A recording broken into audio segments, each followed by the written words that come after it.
Welcome back, traders and investors. We have Malte Kaub on the line, and he is head of the Traders Leadership Council. How you doing today?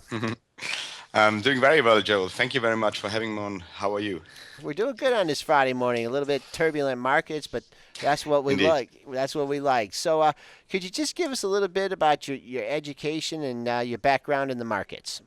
Yeah, absolutely. More than happy to do that. I suppose it started in the mid 90s where I kind of expressed my interest in the capital markets, and it started more on the professional side where I was working for a US advisory firm where I got more insight into kind of how the treasury departments think about hedging FX risk and kind of the emergence of certain swap instruments. That got me more and more interested kind of working with these kind of organizations, what else is out there. And I had the opportunity with a couple of my clients also to go to the New York Stock Exchange and kind of chat with the people on the floor there, when it probably was more important as a floor. And that really kind of developed my interest for trading myself. And I kind of started to trade and being a kind of an advisor and researcher at heart, I also did a couple of research projects to understand what's really hard about trading and what's working, what's not trading. And I think that in the end led then to the emergence of the Traders Leadership Council at some point.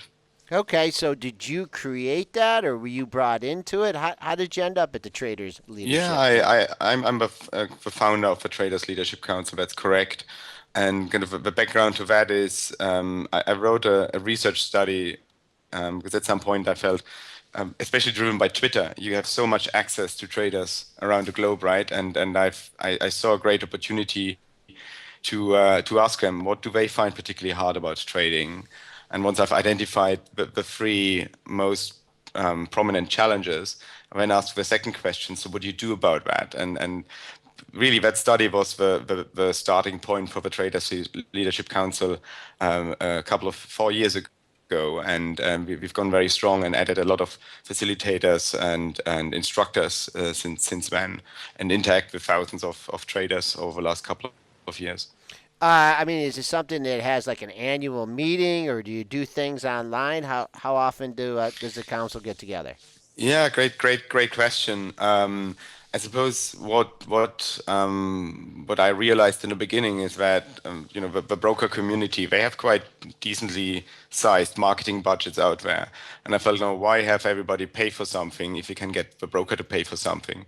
So I teamed up with a couple of brokers. I opted not to become an introducing broker, so I never get a cut of whatever anybody trades, but I partner them in a way that they sponsor the room, kind of they help me kind of spread the message, recruit people and stuff like that for a session.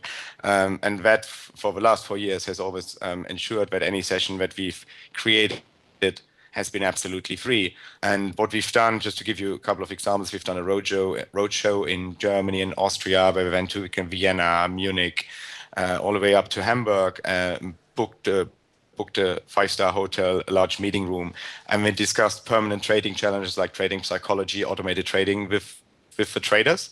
But what we also do is, and that's being sponsored by one of the brokers in London called Active Trades. I run a weekly webinar that I either facilitate myself or that's being facilitated by one of my instructors every Thursday at 7 p.m. UK, and we cover a wide range of trading topics. And again, that is absolutely free to attend for anybody. Okay, and who participates in these workshops? I heard you mention Hmm. brokers. Is it primarily brokers, desk traders, institutional traders? Who participates? It's actually an interesting mix. I suppose what we had at the meetings was everything from the professional trader with plenty of experience that was seeking a forum kind of to exchange thoughts and improve on trading. Sometimes for these kind of challenges, we set up pretty very small groups, almost one-to-one sessions where we look at what is the need of a client and how can we best support the client, all the way up to the large scale sessions where we have 125 retail traders or 150 retail traders in a room, either present in a hotel, or we had up to 400, 500 people in webinars. This is probably more of a retail crowd. And again, there's a great spread of people who make their first steps in trading, down to people who have 10, 15 years of trading experience and have spent actually quite a lot of time on trading, but seem to get a bit stuck. And what we try to help all of these guys is to improve their trading. If you get a chance, could you drop a link, or could you just give it to us, a link for the Traders Leadership Council? Actually, Brianna has it. Skip that. Okay, so this is open to the public then, right? If I wanted to sign up for this, how much would I have to pay, and how do you do it? Right. Do you do it per session, or do you sign up for like 10 workshops at a time? No, it's actually it's very straightforward. I think the easiest way is you either go via my website and contact me, or you do it via the broker. As I said, I kind of use the broker's resources there. You go to activetrades.com, and there's a section that's called Academy. And for the if you have German speaking people here on the line, there's a section in German that I run as well. But for probably most people here will be English speaking, just go to the English section and you will find a list of the upcoming webinars. What I've done over the summer, for example, I've done an online summer trading boot camp where we started off with some basics. And when we talked a lot about trading psychology, yesterday we talked about technical analysis and trade execution. And in 2 weeks' time, we will talk about how to combine trading with a day job, because a lot of people are not full-time traders. So people can pick and choose the topics that are most relevant for them. And again, signing up is completely for free. Just go to activetrades.com, and there's a section, it's Academy and Seminar. And again, it's free of charge. And don't worry, I'm not getting incentivized by anybody opening an account or trading more. That's really not what I would try to do. I try to get people together, create a community, and to help them. Trading can be a lonely business, right? And try to help them also exchange some thoughts and kind of funnel some professional ideas into these conversations. Okay, so you can sign up, and it's kind of an ongoing thing. You kind of get what you pay for. Then it's just not like a one-time thing where you go through it and you get everything you have. It's something that's kind of ongoing education. That's exactly right. That's exactly right. I think the stuff that I'm doing on my own website and that I will continue to build out is a bit more geared around automated trading and what you can expect there. And I've already one product on the website, but there will be more. And these are then at some point paid for, because a lot of research goes into that and development.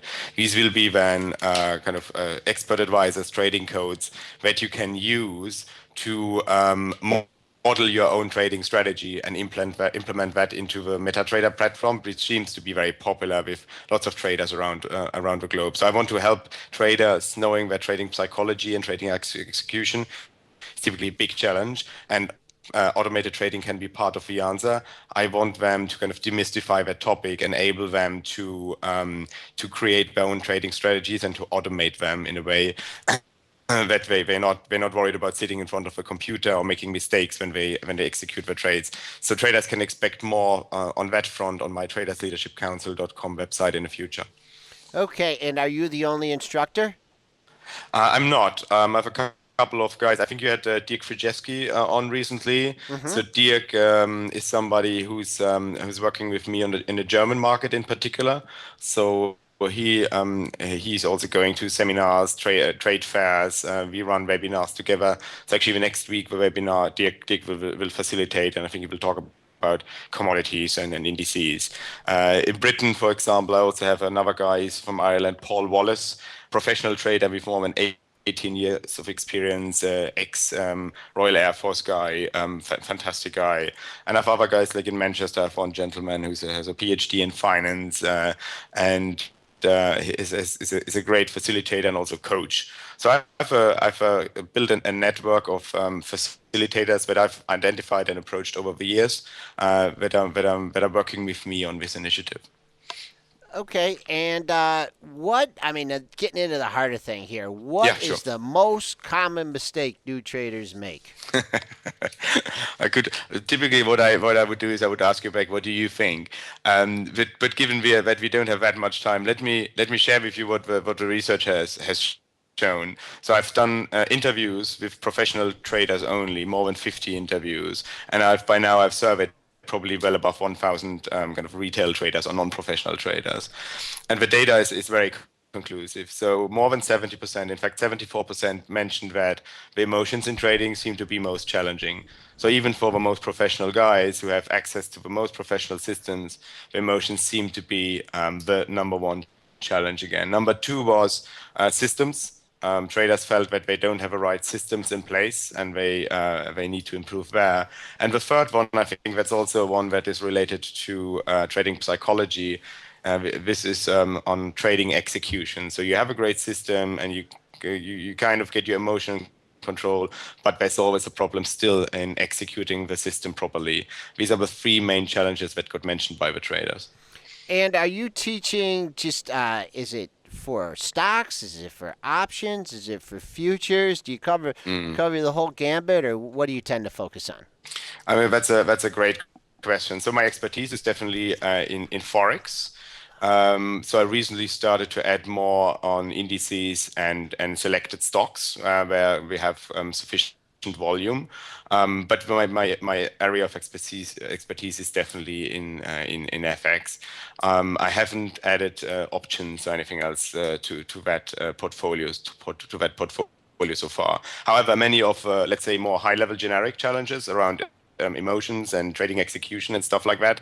I think that is agnostic of any instrument that you trade. I think these challenges are universal. But again, to answer your question very clearly, when it comes to the actual instrument where I feel most comfortable with, that is definitely in FX, the highly liquid FX pairs. Okay, so that's what you like to trade primarily, Right. and okay, all right. And I mean, it seems like you got a great thing going there, educating people. How many people have you have come through your council? How many people have you worked with?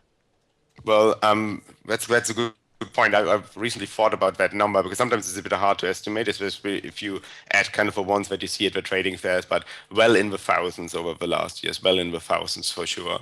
We had sessions up to like the largest sessions that I can remember, 350 and more people that came not just exclusively to see me or my colleagues.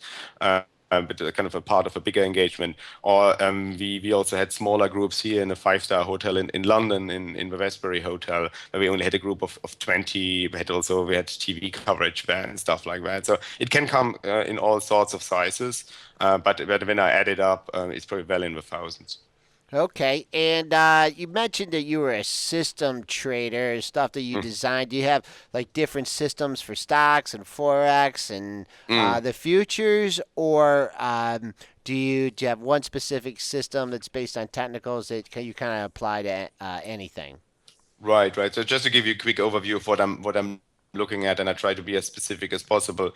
So basically, what I love is a kind of first of all, less is more, and I'm a big fan of support and resistance, especially when support has been broken, has been retested, then as resistance. Just to give a very simple example, these inverse for moments, these are the ones that I'm really interested in. And if you would ask me if you what you find on my chart, not a lot, right? I identify Good. these support and resistance levels and a bit of Fibonacci, kind of to measure moves, measure targets, define entries and exits. But that's pretty much it already. So I've tried all sorts of indicators over the years, but in the end, again, for myself, I found less is more, and it was much more about the financial instrument I feel really comfortable with. Like I tried gold to trade for quite some time. I didn't manage it, right? I couldn't get my head around gold. I can still discuss it and can do some meaningful kind of market dynamic analysis, but I can't trade it. So I identified the pairs that I'm really good at. I simplified my technical analysis to very simple elements, and I'm very happy with that. And by proper execution, you just mean that having a plan and executing a trade, or is there more to it than that? It's a bit more. You probably have also read Mark Douglas's book, like Trading in the Zone. And if you look at kind of his seven truths of trading consistently or being successfully on a consistent basis, I would very much subscribe to that. So a couple of things that I want to point out. One is get into the market when all your indicators and your system says you should get in without any hesitation. But be prepared also when you go in to accept the risk that every trade brings with itself. And that means that you already know before you get into the market where's your stop and where's your target. And don't fiddle around with that stuff because that will mess up your kind of your trading performance over the long term. And so these are a couple of items that Marcus has put out, and I would absolutely subscribe to them. Interestingly enough, if I may can expand on that just for a few seconds. So we looked at 12 million trades in forex from one US-based broker over a time period of 2 years. Sorry, 12 million individual trades over 2 years. How do you think? How many winning trades or how many losing trades did they have? Did you And think they and had more and, than 50% winners? who was the and who did the trades? A retail Retail. out of 12 million. 12 million trades, FX, and like the major I pairs. would say way less than half. I would All right. say 30%. So what I would have guessed exactly the same thing, and the data showed that actually it was slightly above 50%. It was 53%, in fact, out of the 12 million trades that had de facto winning trades. Hmm. And as you would expect, you then go one level deeper and say like, all right, let's look at these trades in a bit more detail. What's the average size of a winning trade and a losing trade? And you can guess it. And when you come to your 30%, actually the average losing trade was 100 pips, and the average winning trade was 50 pips. Yeah, there you Um, go. There you so, go. and exactly what you said, if you look at on average, like how many winners or losers in general, when you look at the accounts, it goes down to 30% winning accounts and 70% losing accounts. But it clearly showed that people have a tendency to very quickly close a winning trade when money becomes available, way often before their target. But they seem to fund and hang on to these massive losing trades. And if I were to share with you the amount of pips that they saw in their floating losses, the unclosed trades, that was Yeah. way Oh, higher. So people tend to wow. just stick to these losing trades, and that's a major focus of my training with retail traders and professional traders to make sure that they avoid these oversized losses. That's something that we talk about all the time on the Benzinga's pre-market show, brought to you by Options House. Define risk, define reward. It's just human psychology. You let this thing go against you, then it gets even. You get out. Excellent work that you're doing there with the Traders Leadership Council. I got an education just doing this interview with you. I really appreciate it, and we hope to have you on again soon. Likewise, thank you very much, and have a great day. Okay, thank you.